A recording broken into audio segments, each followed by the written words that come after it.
Matur nuwun dhateng Kadang Panatacara ingkang sampun paring wekdal dhateng kula.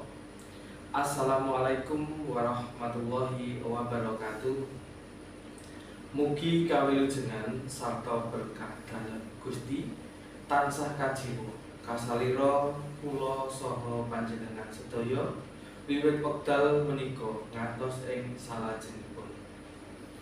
Panjenengan sedaya wiwit wekdal menika ngantos ing salajengipun.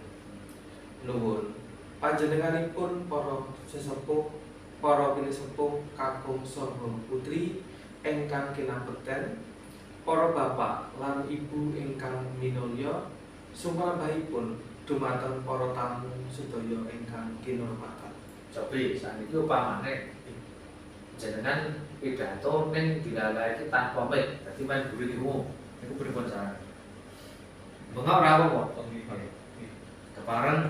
Kepareng kula ingkang kakersakaken hamakili panjenenganipun Bapak Mulyadi sekaliyan lumuberipun dumateng sedaya kulawarga panganten putri. Langkung rumiyin sumangga kula dherekaken mojokaken puji syukur wonten pangayunan dalem Gusti ingkang Maha Agung ingkang sampun paring nugraha dhateng kula lan panjenengan sedaya. Satemah ing titi wanci menika saged sami pepanggihan ing papan menika kanthi rahayu wilujeng.